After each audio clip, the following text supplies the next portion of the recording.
That's it. Because leadership can come from adult Yeah, and kids. There's some absolutely. powerful young people out here, man. They are, man. Yes, sir. And we got to empower And them. everybody is not equipped to be a leader. Once That's right. again, there are certain things that I might want to participate in, but I might not want to be the leader of. I don't mind Absolutely. being a follower.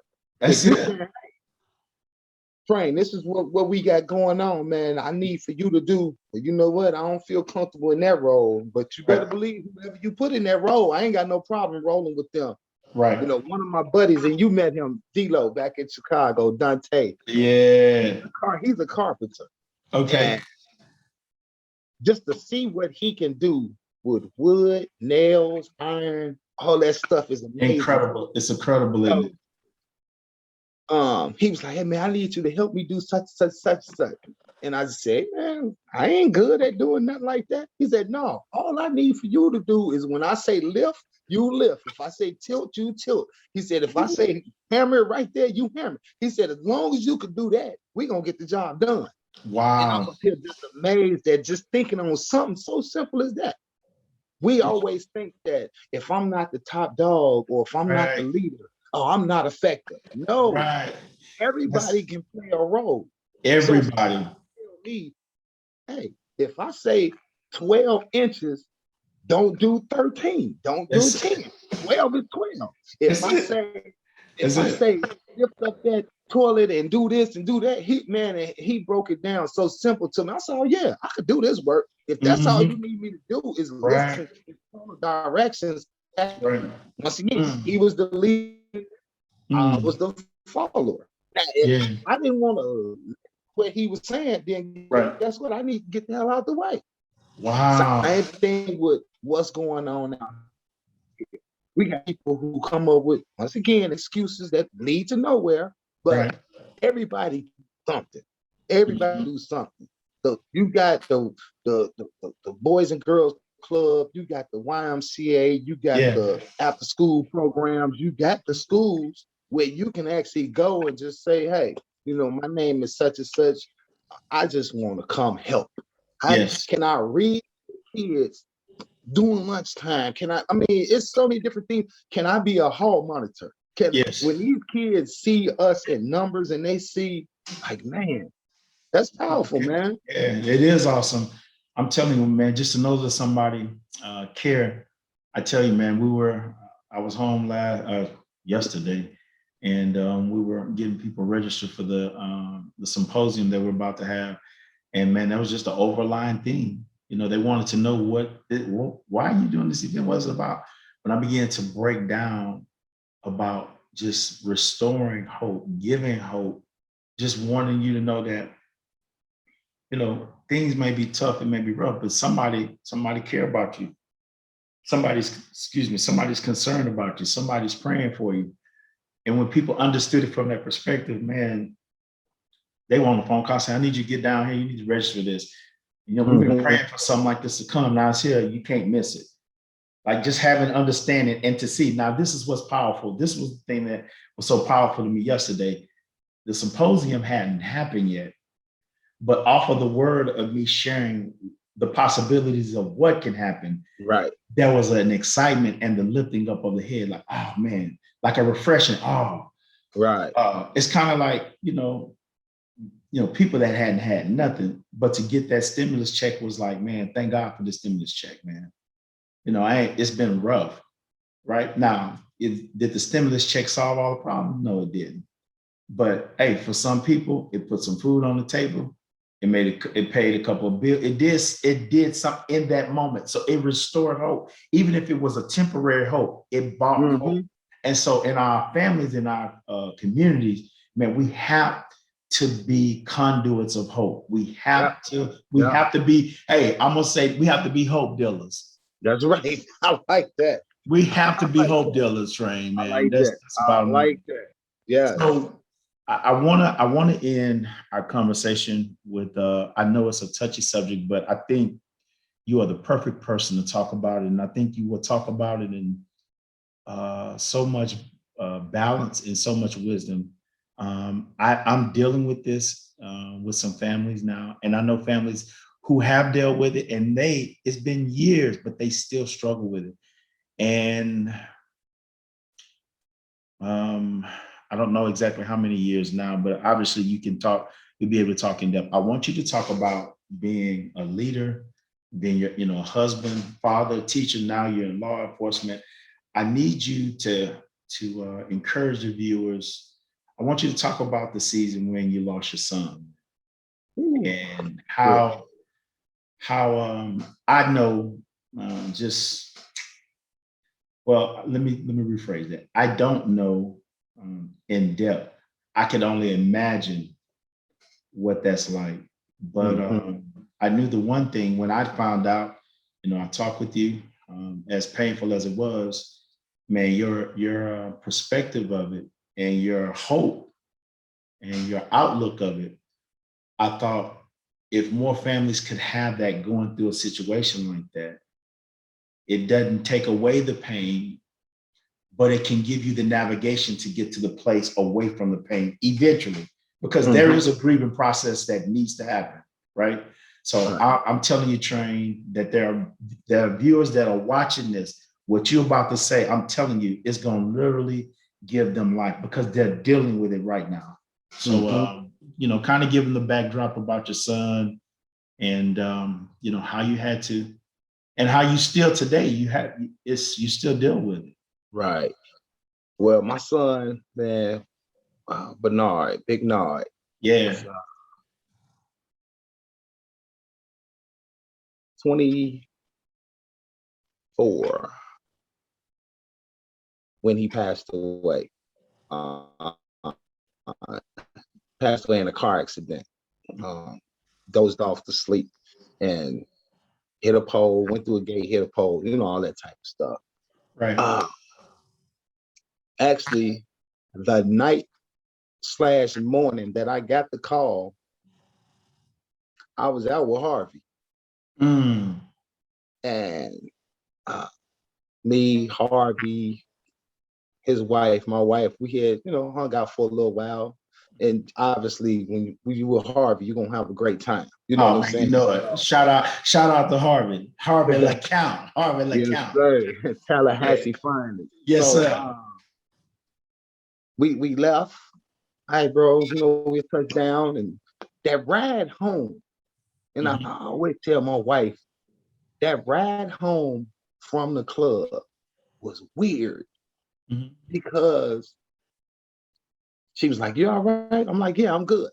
So she, obviously it's 2:00 in the morning. So she took her little cat nap and I'm driving.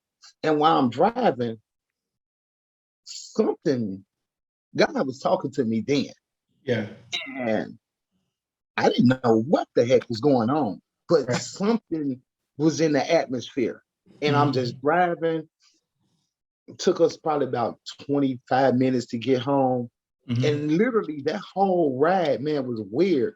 And at nighttime when I'm driving home, I need some type of inspirational music. I love neo soul, I love hip hop, but gospel is my thing when I'm driving. Absolutely. Absolutely.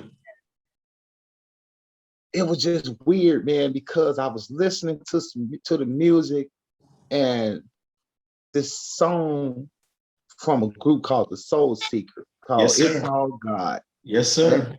That song, and I'm just riding, but I don't know what's ahead. All I know is something ain't right. Something is weird going on. Right. Anyway, make a long story short, we got home, showered, went to sleep. I get a phone call 5:30 in the morning, 4:30, 5 o'clock in the morning. Now just laid down around 2:30. As soon as I hear my phone ring at that time, I know it ain't nothing good. Right. You would have called 4:30 in the morning, something ain't right. And my phone ringing. I missed the first round, ringing. Hello? And my daughter Shanae was crying, boo-hooing. I'm like, oh Lord, I knew it was something. And just to hear that my son died, when I say, man, I thought I was about to have a heart attack. I Yeah. had a pierce that was so tough in my chest. Yeah. I felt like throwing up. I couldn't believe it. I'm like, okay, this got to be a dream. But Mm. it's so weird because as I started to assess everything that was going on, I realized that God was preparing me for that news on that ride home. Okay. I kept saying, Lord, I don't know what's going on, but Hmm. something. And I just said, all right, whatever it is, I'll be ready for it. That's pretty much the last thing I said when I just said, okay, let me just focus. Because I said, all right, Lord, I don't know what it is, but whatever it is, I'll be ready for it. Yeah. Not knowing it was that. That Mm. was the worst phone call I've ever gotten in my life. And I Hmm. said, man, I was broke. I Yeah. was broke. Yeah. So, people ask me, how in the world you make it? How did you make it? That first phase helped me. Yeah. My coworkers couldn't help me. Dude, I talked to God so much because I was like, God is the only person I know that lost a son. Hey, stop, man. Come on. So I said, he understands what I'm going through. So Yeah. guess what? Yeah. And when I say I, that's why I'm once again, I ain't perfect, Right. but Right. I know my relationship with God. If it was not for my relationship with God, I literally would have been in a mental hospital. Yeah.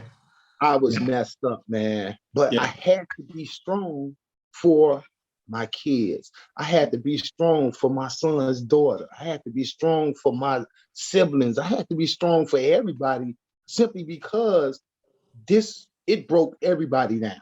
Yeah. So I'm up here just trying to hold everything down. I'm trying to get the plans together. I'm trying to, it was just, man, I'm telling you, now that I look back at it, I was like a zombie. I was just Yeah. going through it. I was going Yeah. through it, you know. But I know for a fact that I prayed more, I read more, I Yeah. talked more. I found myself, man, just I could be having a great day. And then Yeah. before you know it, just something will come over me and I just be sad. Yeah. Like, damn, am I depressed? Yeah. Went through a period of depression, Yes. but it wasn't meant like put me in a hospital type depression. But I Gotcha. do know that I had high moments and then it'll just drop on me real quick. I was like, oh Yeah. my. So over time, Yeah. continuing to just talk to God, continuing to just say, Lord, I know I can ask you why. Yeah. That's you took the next question. Like, how do you deal with asking God why? Right. Because I know, man, that's just you. First of all, we can't even fathom at this level how we live, like that question when you lose your loved one, right? I'm just Right. saying, first of all, your son is 24 years old, right? Your son, he's not 74 years old. Right. He 24. Yep. So how we feel about, man, he ain't even begun to live yet. Yeah, exactly. Exactly. God, come on, man. And see, I want to be so transparent and so real, man. It's like, man, come on, God, come on, man. You don't tell God you tripping, but you feel it. It's like, Right. man, what you putting God on trial pretty much, right? Yeah.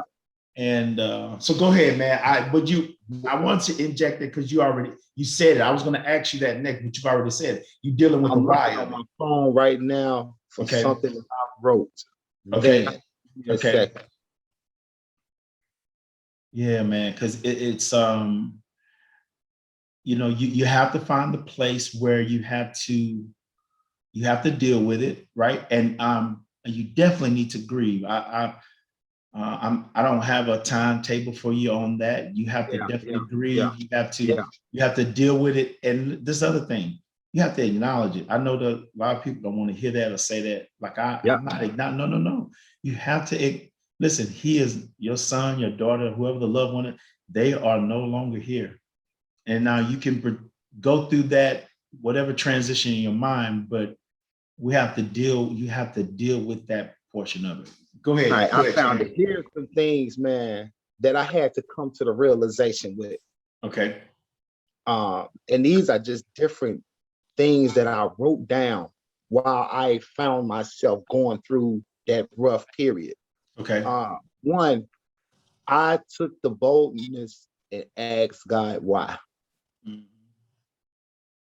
He gave me my answer. Okay. I'm not even gonna share that now. Oh, absolutely. No, absolutely. Out of He respect. gave me, when I say confirmation, I was like, wow. Like, okay. I asked. He told me why. He did that. Yeah. But some things that I wrote down was, one day we will all be center stage. Center stage is that casket. Yeah. One day, all of One us. day, all of us. So though we celebrate life and we mourn death, we are all going to go through it. No one is exempt. No one is exempt from it. So those who think, well, why did it have to happen to this person? We don't know that the ending point. Right. So there is no set rule on how someone is going to pass away from this earth. Absolutely. Some is natural causes, some is tragedy, some is accidents, some is, we don't know. We have no control over that. We have no control over it. We do know that all of us going to be center stage one day. That's it. That's one thing I wrote down. Yeah. And then the other thing that I had wrote down is I had realized that I appeared happy on the outside, but I was bleeding on the inside. Yeah. I smiled, I encouraged people, but I found myself like, when I got by myself, I wanted to be by myself. I got you. Yeah. So I had to come to that realization. Yeah. And then I said, I'm at this point in life where I'm looking forward to the rest of my days being the best of my days. Yeah. Right. So I had to realize, even though I'm going through this period of mourning, because my mourning was delayed, because I had to take care of everybody else. So while everybody else was mourning, I was the one holding them up. Once everybody was gone, the phone call stopped, the cards stopped coming, the checking on me stopped. That's when it hit me, boom, and it hit me hard too. Yeah, man. But there you go. I had to fight my way out of it and just said, all right, Lord, I'm still here. So his legacy is going to live on. That's it. And I had to make sure that the rest of my days was going to be the best of my days. So that's why my outlook on life now is completely different, because we go back to that word respect. I respect life more because a certain life was taken away from me. When I lost my mom 12 years ago, almost 12 years ago, that hurt me. Yeah, when man. I lost my dad when I was in high school, that hurt me. You remember my sister I remember Mary. you telling me, man. When I telling lost the story. my sister Mary. Yeah. Years ago, that hurt me. But to lose a child? A child's different. It's totally different. Man, that ain't nothing, man. That ain't nothing. I wouldn't wish that on no one. Yeah. So I just had to realize that the Bible says we're supposed to give thanks in all things. All things. There we go. Not for all things, but in all things. In all things. There you go. I had to figure out a way to say, Lord, you said give thanks in all things, not for things. Right. So I'm not going to give you thanks for, taking his life. But at the end of the day, I'm going to give you thanks for the 24 years that he was on this earth. I'm going to give you thanks for the progress that he made from a child all the way up to that 24th year. I'm going to give you thanks for the just allowing me to be his father. I'm going to give thanks. I just started picking out different things, and that helped me get through it also. Yeah. Now, like I say, it's just man, a lot of different things, but at the end of the day, your question that you asked, it was nothing. It was all God. Yeah. It was all God. It was all God.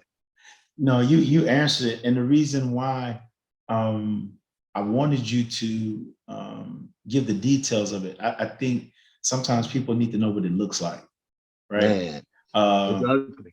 yeah, man. No joke.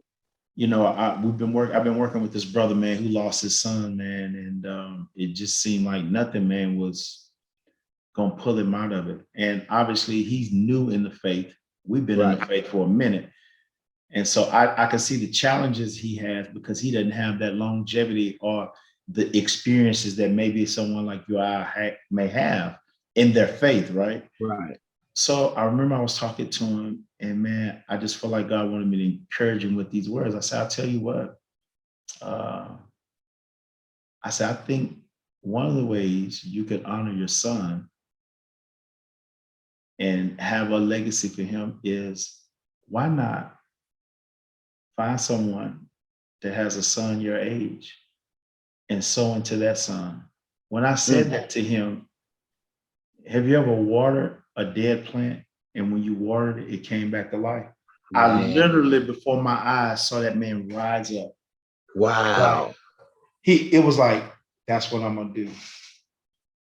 And that's what he's doing. Right. So it started with one kid. Now he's brought in other kids. So it's like I can still be a father and I can help somebody else with that kid. And as though I'm still actively participating in my son. Yep. And I thought that was like really a neat idea, because I believe how God's going to do that is, even though that family he's helping, they getting blessed by it, right? His involvement in their child's life, his assistance in whatever way. But the greatest part of it is through that's how God's going to heal him. That's right. And that's what's so critical. That's powerful. The healing, man. You know saying? One thing that helped me out as far as moving forward and carrying on his legacy. Yeah. I vowed to become a better man. Now, once again, under this manhood or manship comes that, man, if I see, like, I draw toward young, middle-aged, 23, 24, 25-year-old. Dude, I love those guys because they are in a real rough spot. Absolutely. They're not grown, but they ain't little kids no more. So they out here wandering around. And like you said, find somebody in that age group. So when you said that, I'm like, oh my goodness. So that's why I had to understand when I see these young guys coming through now, the system, or if I see them, if they reach out to me or something, I'm so drawn to them because I'm like, man, I don't want you to end up like, that's it. That's it, man. And man. The other thing is Psalms 27:13, David said, I had fainted unless I had believed to see the goodness of God in the land of the living. And even when it doesn't look good, it works for the good. It works for the good, baby. According to his purpose. So I had to look at my son's death and say, it don't look good, but I know you won't put on me to knock a bear. That's it, man. And I ain't quoting scriptures, I'm quoting life. Yeah, man. And I had to understand that. So like you said, man, that's powerful that you said that, to seek those people who were his age. Right. And pour into them. Right. And I'm telling you, man, that's deep right there. I'm gonna tell, and then God swung it back around and put it on me. When I told the guy that, I'll never forget, I'm riding home, me and my son, because we had done some work for the guy. I'm riding home, and God said, that's what I did for you, for your father. Wow. Bro, I was gone. Wow. Because I ain't never, see, my dad, I never grieved it. I never grieved it. There were so many, what we would call broken chapters, and all of it happened so fast, it happened unexpectedly. And one of the things I can say, I talk about in the book, I wrote to my son, I talked about the surrogate fathers that God has raised up my whole life, man. Just different surrogate fathers and different seasons. And when I began to think about how he had done the same thing, he actually healed. That's how he healed me. Mm-hmm. The same principle. And so now I say, okay, this is okay. I get it. I get it. And so, man, I was just grateful to just be able to be a part helping that guy. But God showed me this is how I healed you.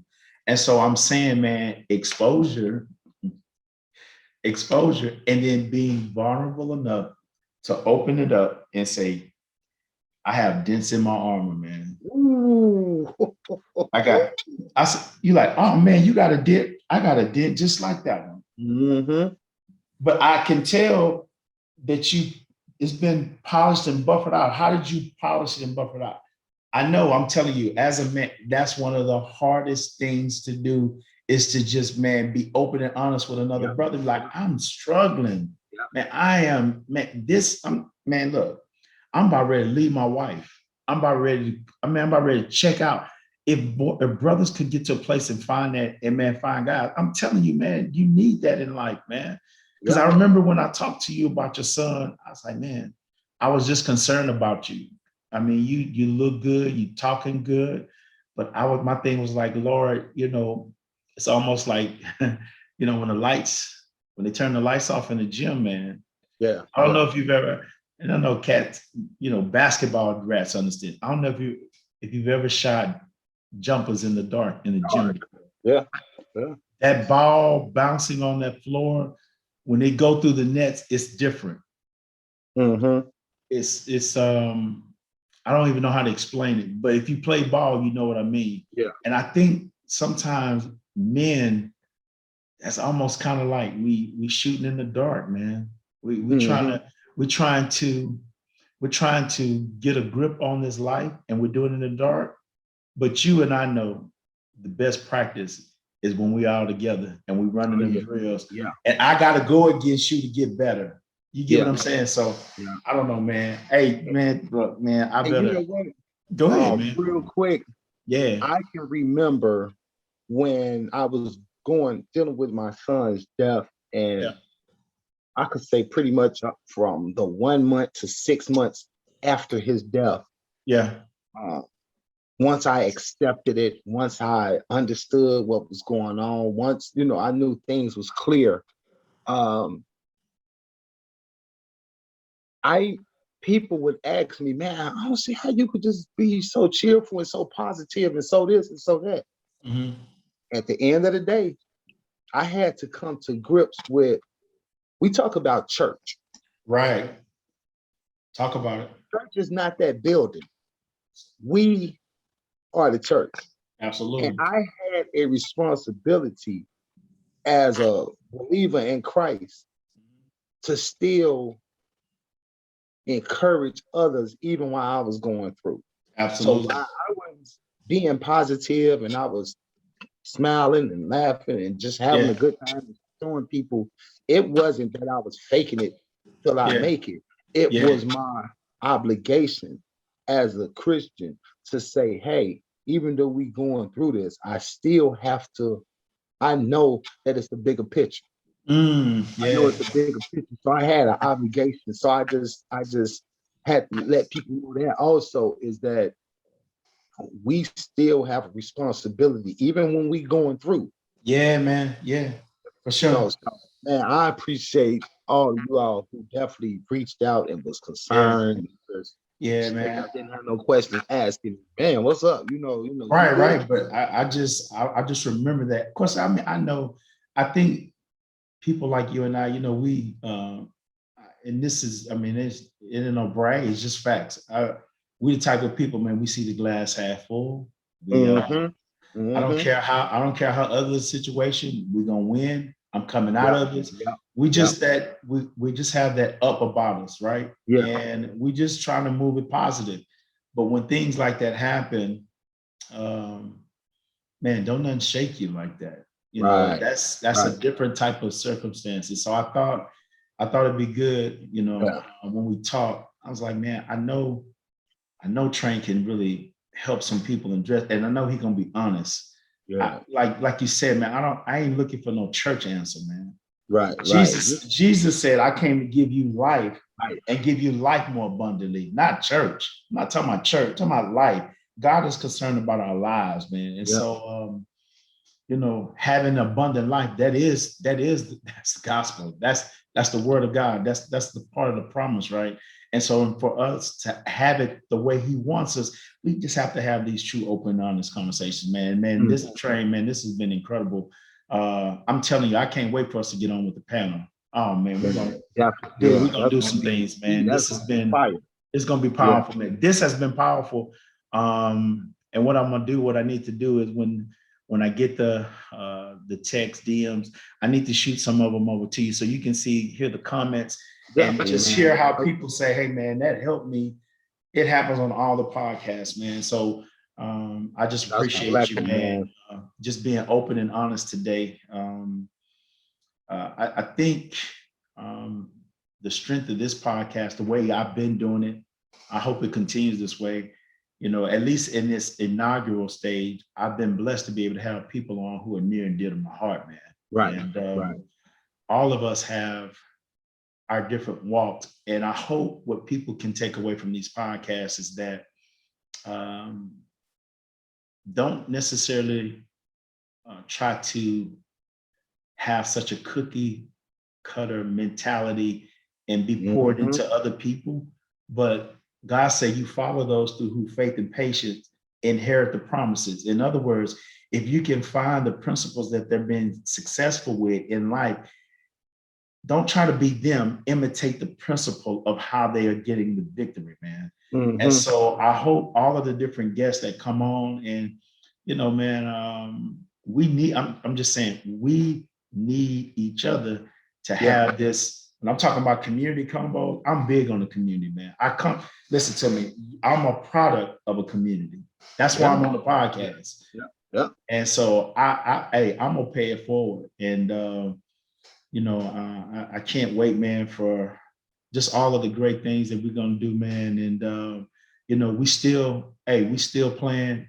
We still lacing them up, shooting jumpers. I consider this shooting jumpers for the Lord, man. And we say, man, we're gonna play forever, and literally we are playing forever, man. So this has been a blessing, man.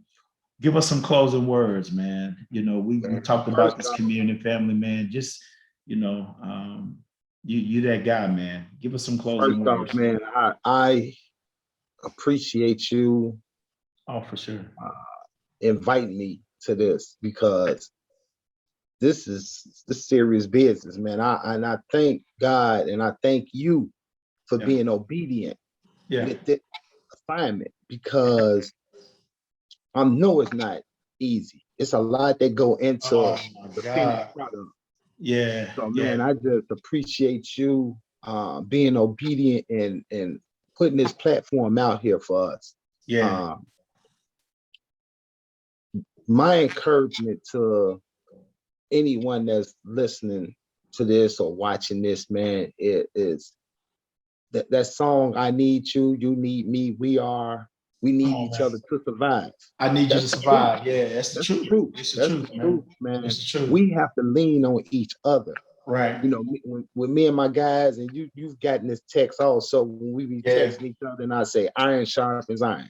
That's it. It's in all of them texts, man. Yeah. So, again, I might be dull one day, but you come with it and you encourage me and you lift me up. You just sharpen me. Absolutely. So now I can take my sharp blade and I can go give it to the next person. And once again, that's the same thing with the community. That's the same thing with family. That's the same thing with just our daily situations, man. We have to encourage each other. Right. Once again, I can't be any good to you if I'm not good to myself. So I gotta make sure I got self-help. I gotta take care of myself too, man. So we gotta do that for sure. I just pray prosperity and abundance and blessings, man, on this ministry that you got, man. Yeah, man, I receive it, man. I do, man. I really wanna touch the world, in that way. And people say, well, man, you want to touch the whole world? No, I mean the world that God has destined for me to touch, right? And that world may be just this community right here. But if I'm gonna keep saying it, I'm gonna keep pressing on it, man. When we Vinny Johnson, I love the bad boy teams. Mm-hmm. But you take Microwave off of them. Yeah. Isaiah he does not get a championship. Yeah. Yeah. Vinny Johnson wasn't a starter. He wasn't, when they did the documentary, they talked about him a little bit, but those that play the sport understand how important he was coming off the bench. Right. Microwave, instant, put me in, instant. Yep. And I feel like that's what we need in our community. I'm telling you, I look, if I come to your community, I'm telling you this, if I get to get exposure in it, and my team get to get exposure with it, the stuff that's out of shape, when we come in, it's coming into shape. That's you have to, it's that swag, man. Hey, we had a squad, man. Look, when you played us, Doc, you need to bring a lunch. That's right. This was no walk in the park. You know what I mean?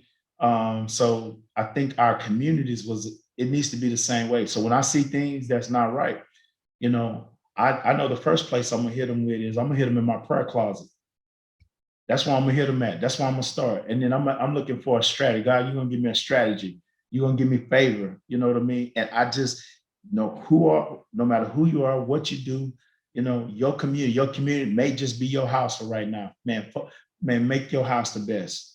And us doing that corporately all together, man, we're gonna make our world better, man. So, man, I got so much love for Ken, man. He's called me the little big man. Says it's a little big power forward, man. And I've adopted that mindset, man. Like, don't matter if you come down here, baby, you're gonna get this business. That's right. That's right. So, man, I had a wise person teach me at a younger age, and I'm a pass this on to us, to this panel, to this,